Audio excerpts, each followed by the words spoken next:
হরে কৃষ্ণ। আগামী 5ই জুলাই শুক্রবার আষাঢ়ী অমাবস্যার দিন। এই অমাবস্যাকে একটা অন্যতম গুরুত্বপূর্ণ অমাবস্যা বলা হয়েছে বছরের দ্বাদশ অমাবস্যার মধ্যে। এই দিনে আপনি একটা প্রদীপ প্রজ্বলিত করে অবশ্যই বাড়ির এই স্থানে রেখে দিন। এতে ঠাকুরের কৃপায় সেই বাড়ির দারিদ্রতা দূরীভূত হবে। আজকের এ পর্বে এই আষাঢ়ী অমাবস্যার সময়ে পিতৃ তর্পণ করা হয়। এই অমাবস্যাকে সাধারণত আমরা জানি যে অমাবস্যার দিনে অশুভ শক্তির প্রকোপ বাড়ে, কিন্তু মনে রাখবে এই অমাবস্যা কিন্তু সাধনা করার জন্য একটা শ্রেষ্ঠ দিন। শুধু সাধনা করার জন্য নয়, এই যে তন্ত্রশাস্ত্রের বিভিন্ন প্রয়োগের জন্য একটা শ্রেষ্ঠ দিন বলা হয়েছে। এই দিনটি যদিও অন্ধকার থাকে চতুর্দিকে, কিন্তু মনে রাখবে এই অমাবস্যা দিনের একটা বিশেষ গুরুত্ব রয়েছে। তো আজকের এ পর্বে আমরা সেই প্রসঙ্গে জানার চেষ্টা করব এই অমাবস্যার দিনে কি কি করা উচিত এবং কি কি করা উচিত নয়। পাশাপাশি হচ্ছে যে বাড়ির এই স্থানে অবশ্যই যে প্রদীপটি রেখে দিবেন সেই প্রসঙ্গেও জানার চেষ্টা করব। সকলকে স্বাগতম জানাচ্ছি আমাদের এই ধর্মীয় তথ্যমূলক চ্যানেলে। আমরা চেষ্টা করি এরকম সনাতন ধর্মের গুরুত্বপূর্ণ তথ্যগুলোকে আপনাদের সাথে উপস্থাপন করতে, শেয়ার করতে। তাই আসুন আগামী কিছুক্ষণ সময় একসঙ্গে ধৈর্য ধরে আজকের এই গুরুত্বপূর্ণ তথ্যগুলো জেনে নেই। আশা করছি এই তথ্যগুলো আপনাকে অবশ্যই সমৃদ্ধ করবে এবং ভালো লেগে থাকলে অবশ্যই একটা লাইক করে যাবেন। কমেন্টে আপনার ইষ্ট দেবতার নামটি একবার হলেও লিখে যাবার অনুরোধ জানাচ্ছি।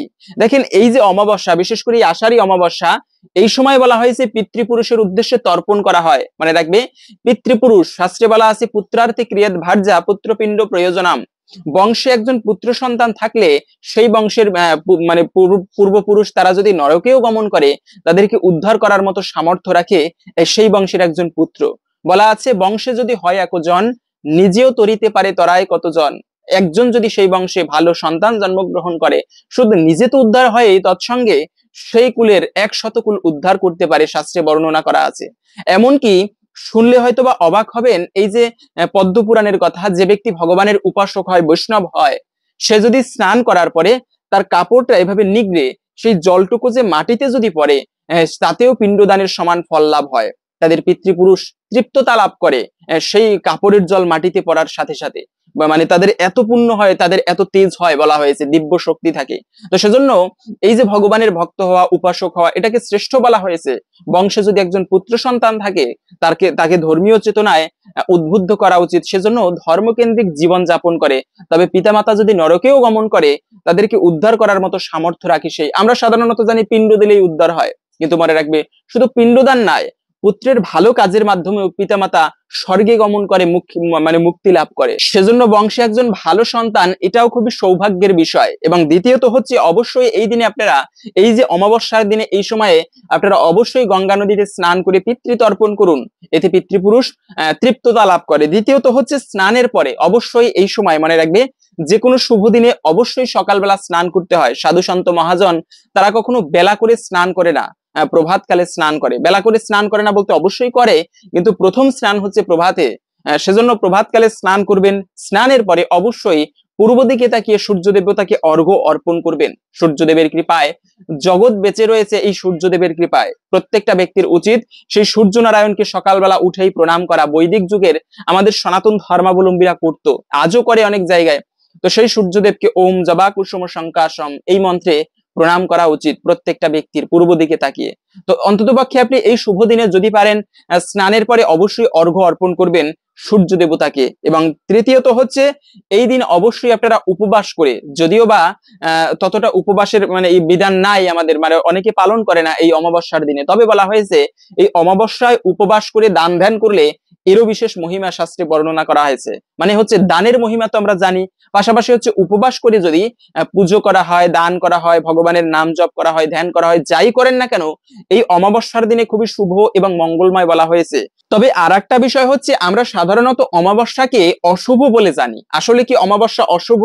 না, কখনোই না। মনে রাখবে, অমাবস্যা তিথি এটা কিন্তু খারাপ নয়, আমরা সেটাকে খারাপ ভাবে দেখি। তবে হ্যাঁ, একটা বিষয় হচ্ছে অমাবস্যার সময় কিন্তু অশুভ শক্তির প্রকোপ বাড়ে। সেজন্য মনে রাখবে, প্রথমত বলে দিচ্ছি, এই অমাবস্যার সময় কখনো একাকী নির্জন স্থানে, বিশেষ করে সন্ধ্যার পরে, সূর্যাস্তের পরে যেতে নেই।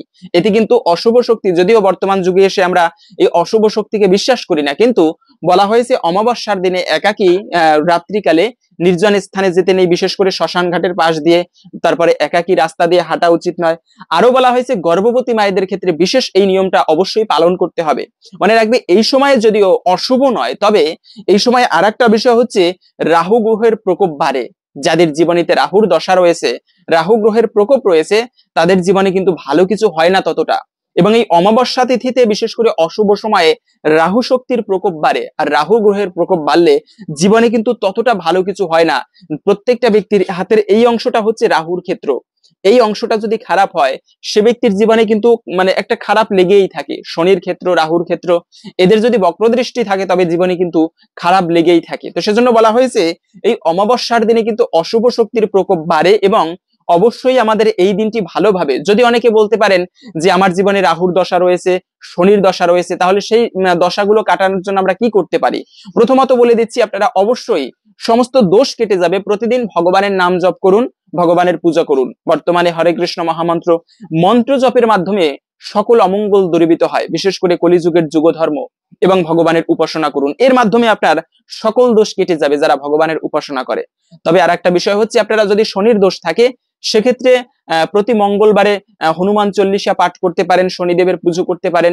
তবে সবকিছুর মানে সমস্ত দোষ কাটানোর জন্য সব থেকে শ্রেষ্ঠ উপায় হচ্ছে ভগবানের পূজা করুন, ভগবানের উপরে বিশ্বাস রাখুন।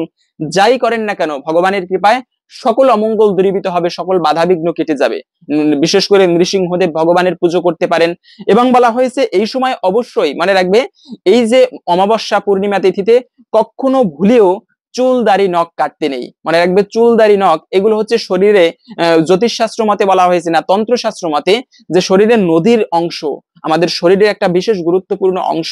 তাই এই চুল দাড়ি নখ বিশেষ করে যখন অমাবস্যা তিথি আসে তখন শরীর মানে শরীরের যে অর্গান গুলো বিশেষ করে আমাদের জীবন প্রবাহ নিম্নমুখী থাকে বলা হয়েছে। তো সেজন্য এই অমাবস্যা তিথিতে কখনো উচিত নয় চুল দাড়ি নখ বা ক্ষৌর কর্ম করা, বিশেষ করে বৃক্ষ আদি কাটাও উচিত নয় অমাবস্যা তিথিতে, এতেও কিন্তু রাহুর দোষ লাগে। আরো বলা হয়েছে যে এই সময় অবশ্যই দূরে কোথাও যাত্রা করা, আপনি দূরদেশে কোথাও যাত্রা করবেন, হয়তো বা ব্যবসা বাণিজ্যের ক্ষেত্রে অথবা যে কোনো ভালো কাজের উদ্দেশ্যে, মানে বাড়ির পাশে যাত্রা করেছেন সেটা না, দূরে কোথাও যাত্রা করবেন বিশেষ কাজের উদ্দেশ্যে, সেক্ষেত্রে বলা হয়েছে সেই যাত্রা অমাবস্যার সময়ে করা এটা কিন্তু ভালো নয়, ততটা শুভ নয়। অমাবস্যার সময়ে দূরদেশে যাত্রা করা চেষ্টা করবেন, অমাবস্যার পরে ভালো কোনো শুভ দিন দেখে যাত্রা করা। অনেকে আমরা বিশ্বাস করি না এই যাত্রা তত্ত্ব, তবে কিন্তু এটা গুরুত্বপূর্ণ বিষয়।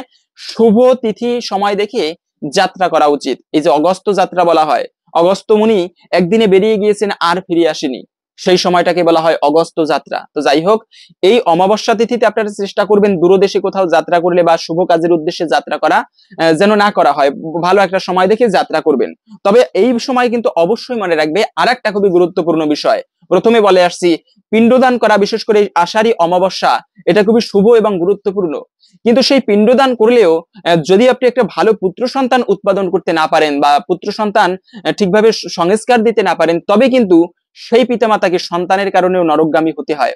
বলা আছে এই যে অমাবস্যা তিথিতে কখনো গর্ভাধান সংস্কার করা উচিত নয়। শুধু অমাবস্যা নয়, মনে রাখবে অমাবস্যা, পূর্ণিমা, চতুর্থী, ষষ্ঠী, অষ্টমী এবং চতুর্দশী তিথিতে গর্ভাধান সংস্কার নিষিদ্ধ করা হয়েছে। এর ফলে যে সন্তান উৎপাদন হয় তার দ্বারা কিন্তু ততটা ভালো কিছু হয় না, এদের জীবনে অমঙ্গল লেগেই থাকে। সেজন্য বলা হয়েছে অমাবস্যার তিথিতে গর্ভাধান সংস্কার এটা শুভ নয়, ভালো নয়। এই সময় চেষ্টা করবেন গর্ভাধান সংস্কারকে এড়িয়ে চলতে।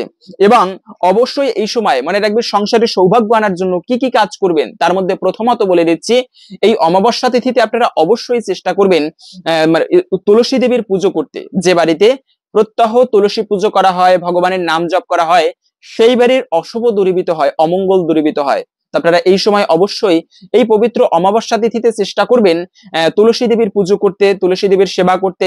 এবং দ্বিতীয়ত হচ্ছে এই সময়ে এই আরেকটা খুবই গুরুত্বপূর্ণ বিষয়, সেটা হচ্ছে এই অমাবস্যা তিথিতে আমরা অনেকে ব্রত করি, কিন্তু জানি না অমাবস্যায় ব্রত করলে, উপবাস করলে আমরা কি ফল লাভ করতে পারি। আমরা ভিডিওর মূল প্রসঙ্গ বলে দিচ্ছি, বিশেষ করে প্রদীপের কথা। তার পূর্বে আমরা এই অমাবস্যার বিশেষ করে মানে অমাবস্যা তিথিতে ব্রত করলে আমরা কি ফল লাভ করতে পারি সেই প্রসঙ্গে জেনে নিচ্ছি। কিছুক্ষণ সময় ধৈর্য ধরে এই বিশেষ ব্রত কথাটি শ্রবণ করুন, আশা করি একটুকু হলেও বিশেষ কৃপা লাভ করতে পারবেন।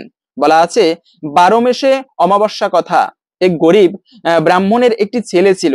ছেলেটি 16 বছরের হলে ব্রাহ্মণ তার বিয়ে দিলেন। তারপর ছেলেটি একদিন কোথাও নিরুদ্দেশ হয়ে চলে যান। তার বাপ মা ও বউ সবাই কেঁদে পাড়া মাথায় করলো, কিছুদিন পরে ব্রাহ্মণের মৃত্যু হলো। ব্রাহ্মণী বউটিকে নিয়ে বহু কষ্টে কাল কাটাতে লাগলেন। একদিন একজন অতিথি এসে, মাগো আমায় 4টি ভাত দিবে?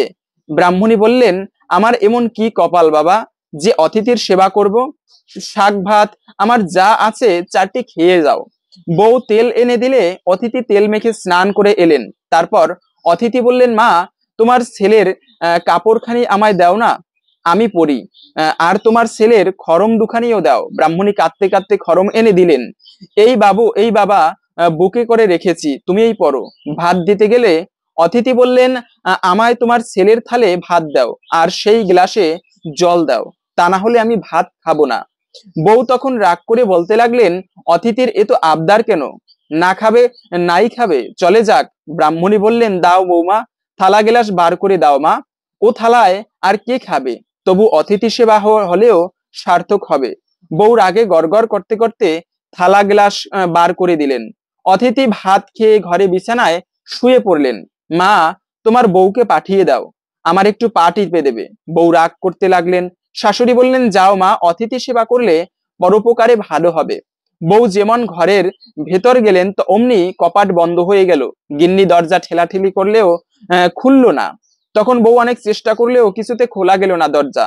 বউ দুঃখিত দেখে অতিথি বললেন, তুমি কি আমায় চিনতে পারছো না? আমি যে তোমার স্বামী।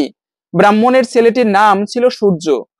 বউ তখন পদসেবা করতে লাগলেন, কিন্তু কিছুক্ষণ পরে বউকে সান্ত্বনা দিয়ে অতিথি চলে গেলেন। বউ বাহিরে এসে সব কথা শাশুড়িকে জানালেন, আরো বললেন, মা তিনি মাঝে মধ্যে আসবেন। ব্রাহ্মণী তখন কর্তার উদ্দেশ্যে চিৎকার করে কাঁদতে লাগলেন। পাড়ার লোক সব জড়ো হলো। ঘটনা জানতে পেরে কেউ বা মুখ চাওয়াচাওয়ি করতে লাগলো, কেউ কেউ বা বিশ্বাস করে বলতে লাগলো, আহা সে যেখানে থাক বেঁচে থাক, আবার আসবে, কাঁদিসনি, এই বলে সবাই বাড়ি চলে গেল।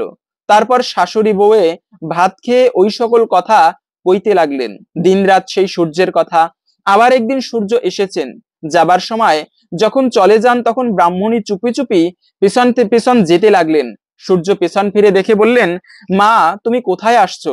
মা যাও মা, ঘরে ফিরে যাও। ব্রাহ্মণী বললেন, বাবা আজ আমি তোর সঙ্গে যাব, তুই কোথায় থাকিস আমি দেখবো, দেখে আসবো। আমি দেখতে চাই যে তুই কোথায় থাকিস, পরের মেয়ে বিয়ে করেছিস, তাকে নিয়ে আমি কত কি করব। সূর্য তখন এক শের আন্তাজ বড় বড় মুক্তা মায়ের কাপড়ে দিয়ে বললেন, যাও ঘরে যাও, এতে তোমাদের অনেক দিন চলবে। ব্রাহ্মণী তাই নিয়ে ঘরে গেলেন। এরপর বউ উনুন জেলে মুক্তাগুলি সিদ্ধ করতে লাগলেন। মানে বোঝা কাঠ পুড়ে গেল, কিন্তু মুক্তা সিদ্ধ হলো না। তখন শাশুড়িকে ডেকে বললেন, ওমা এ কি করাই মা, কিছুতেই সিদ্ধ হচ্ছে না। শাশুড়ি বললেন, তবে এক কাজ করো, কড়াইগুলি ছেঁকে নিয়ে বেশ করে খোলায় ভাজো, তাহলে খাওয়া যাবে। বউ তাই করলেন, তাতেও খেতে পারলেন না। তখন হামানদিস্তাতে কুটে খেতে গেলেন, তাও খাওয়া গেল না। তখন সবগুলি নিয়ে সার কুড়েকে ফেলে দিলেন। সেদিন আর তাদের খাওয়া হলো না। আবার কিছুদিন পরে সূর্য এসে দেখেন তাদের যে কষ্টে সেই কষ্ট। সূর্য বলেন, মা তোমাকে যে ধন দিয়ে গেলাম তার মধ্যে সব ফুরিয়ে গেল। ব্রাহ্মণী সেদিনকার সব ঘটনা বলতে বলতে কেঁদে ফেললেন। সূর্য বললেন, মা সেগুলি কি করলে, কোথায় ফেলে দিয়েছো? গিন্নি বললেন, সার কুড়ে। তখন তিনজনে গিয়ে সেখানে কতগুলি গাছ হয়েছে, তাতে রাশি রাশি মুক্তা ফলে আছে, সে সমস্ত গুলি তুলে এনে মাকে বললেন, দেখো এর একটি বাজারে বেচলে তোমাদের 6 মাসের খোরাক হবে। এ জিনিস সিদ্ধ করে খাবার নয়, কুটে ছাতু করেও খাবার নয়। এই বলে সূর্য চলে গেলেন। তারপর ব্রাহ্মণী মুক্তা বেচে বেচে বাড়ি করলেন, মন্দির প্রতিষ্ঠা করলেন, পুকুর প্রতিষ্ঠা করলেন, বাগান বাড়ি পুকুর যা কিছু সব সূর্যকুমারের নামে হলো। বলেন, আমার সূর্যকুমার যদি কখনো ঘরবাসী হয় তো এই সকল ভোগ করবে। একদিন সূর্য এসে যেমন ঘরের ভিতর প্রবেশ করেছেন, অমনি ব্রাহ্মণী এসে একবারে চাবি বন্ধ করে দিলেন। সূর্য কত মিনতি করে বললেন, তবু দরজা খুলে দিলেন না। 3-4 দিন পর বন্ধ করে রাখলেন। এদিকে পৃথিবী শুদ্ধ হাহাকার পড়ে গেল। আকাশে সূর্য উদয় হয় না, পৃথিবী অন্ধকার। ব্রাহ্মণী বললেন, আকাশে মেঘ নাই, রোদও নাই, এ কি হলো? সূর্য বললেন, মা আমাকে ছেড়ে দাও, অমনি রোদ হবে। ব্রাহ্মণী বললেন, না বাবা, আমার রৌদ্রে কাজ নেই, তুমি আমার ঘরে থাকো চিরকাল। কি এমনি করে বেরাবে বাবা? আমার এসব কে ভোগ করবে? তোমায় আর কোথায় যেতে দেব না। বলতে বলতে এমন সময় ব্রহ্মা বিষ্ণু মহেশ্বর এসে উপস্থিত হলো। ব্রাহ্মণী থতমত খেয়ে বললেন, তোমরা কে বাবু, কোথা থেকে এসেছো? তারা বললেন, আমাদের তুমি চিনতে পারছো না? তোমার ছেলেকে ডেকে দাও। ব্রাহ্মণী বললেন, তা ডেকে দিচ্ছি, কিন্তু তোমাদের সঙ্গে আর যেতে দেব না। বোধ হচ্ছে তোমরাই আমার ছেলেকে পরকাল খেয়েছো। দরজা খুলে দিতেই সূর্য বললেন, মা আমাকে ছেড়ে দাও, ওই দেখো স্বয়ং ব্রহ্মা বিষ্ণু মহেশ্বর আমাকে নিতে এসেছেন। এই সাপে তোমার ঘরে জন্মগ্রহণ করেছিলাম, আমি আবদ্ধ থাকলে পৃথিবী রসাতলে যাবে। ব্রাহ্মণী ব্রহ্মা বিষ্ণু মহেশ্বরকে প্রণাম করে বললেন, আমার এসব কে ভোগ করবে? দেবতারা বললেন, তোমার ছেলের ঐশ্বর্য কি তোমরা দেখতে চাও? তবে চলো। সূর্যকে বললেন, তোমার নামে তোমার মাকে আর তোমার স্ত্রীকে নিয়ে চলো, এবার তোমরা এভাবে মর্তে আবদ্ধ থাকলে চলবে না। সূর্য তাতে সম্মত হলেন। স্বর্গ থেকে পুষ্পরথ এলো, চুয়া চন্দনের ছড়া পড়তে লাগলো, ধন দৌলত যা কিছু ছিল ব্রাহ্মণকে দান করে দেবতাগণের সঙ্গে ব্রাহ্মণী সূর্যের হাত ধরে অমাবস্যার দিন বউকে নিয়ে স্বর্গে চলে গেল। তাই দেখে পারাশুদ্ধ লোক ধন্যে ধন্যে করতে লাগলো। তারাও অমাবস্যার দিনে সূর্যের পুজো করে উপবাস করতে লাগলো। ক্রমে ক্রমে চতুর্দিকে অমাবস্যার কথা প্রচার হলো। সেই থেকে পৃথিবীতে 12 মাসে অমাবস্যা ব্রত করতে লাগলো মানুষগণ। তো এই ছিল মূলত অমাবস্যার দিনে আমরা বিশেষ মাহাত্ম্য কথা। এই দিনে সূর্যদেবের উপাসনা করা উচিত। সূর্যদেবের পুজো করাকে অমাবস্যার দিনে খুবই শুভ এবং মঙ্গলময় বলা হয়েছে। তো এই সময় আপনারা অবশ্যই চেষ্টা করবেন একটা প্রদীপ প্রজ্বলিত করে ঠাকুরের ঘরে অর্পণ করতে। মনে রাখবে, সূর্য দেবতা পশ্চিম দিগন্তে হেলে পড়েছে। ওই সময়ে কবিগুরু রবীন্দ্রনাথ ঠাকুরের কথা, যে সূর্যদেব তো অস্ত যাচ্ছে, যাইবার পূর্বে কহিয়া যাইতেছে, কেলইবে মোর কার্য কহে সন্ধ্যা রবি, শুনিয়া জগৎ রহে নিরুত্তর ছবি। যে আমি তো চলে যাচ্ছি, আমার যাবার পরে এই কার্যটা কে নেবে জগৎকে আলো প্রদান করার? তখন সমস্ত জগৎ নিশ্চুপ। কেন? এই সূর্যের মতো আলো প্রদান করার সামর্থ্য কারো নেই। কিন্তু একটা ব্যক্তি চুপ নেই, সে হচ্ছে মাটির প্রদীপ। মাটির প্রদীপ ছিল, সে কহিল, স্বামী আমার যেটুকু সাধ্য করিব তা আমি। ছোট্ট মাটির প্রদীপ সেই সূর্যদেবের কথা শুনে গুড়ি গুড়ি পায়ে হেঁটে গিয়ে সূর্যদেবকে অবনত মস্তকে প্রণাম করে বলতে লাগলো, সূর্যদেব তোমার মতো অত সামর্থ্য আমার নেই, কিন্তু আশীর্বাদ করো, যতটুকু সাধ্য রয়েছে তাই দিয়ে যেন আমি এই জগতের সেবা করতে পারি, আলো প্রদান করতে পারি। তো সেজন্য অবশ্যই এই অমাবস্যার দিনে বিশেষ করে একটা প্রদীপ ঠাকুর ঘরে প্রজ্বলিত করে তুলসী তলায় রেখে দিন। প্রদীপ দানের খুবই মহিমা, বিশেষ করে দামোদর মাসেও প্রদীপ দান করার খুবই মহিমা। তো আপনি অমাবস্যার দিনে 2টি প্রদীপ, একটা ঠাকুর ঘরে ভগবানের উদ্দেশ্যে, একটা তুলসী দেবীর উদ্দেশ্যে অর্পণ করুন। আশা করি একটুকু হলেও ভগবানের কৃপা লাভ হবে। হরে কৃষ্ণ। যদি আজকের এই গুরুত্বপূর্ণ তথ্যগুলো জেনে আপনি সমৃদ্ধ হয়ে থাকেন, অবশ্যই একটা লাইক করে যাবেন এবং কমেন্টে আপনার ইষ্ট দেবতার নামটি একবার হলেও লিখে যাবার অনুরোধ জানাচ্ছি। ভগবানের কৃপায় সকলের জীবনে মঙ্গল হোক এই কামনা করে আজকের ভিডিওটি এখানে সমাপ্ত করছি। হরে কৃষ্ণ।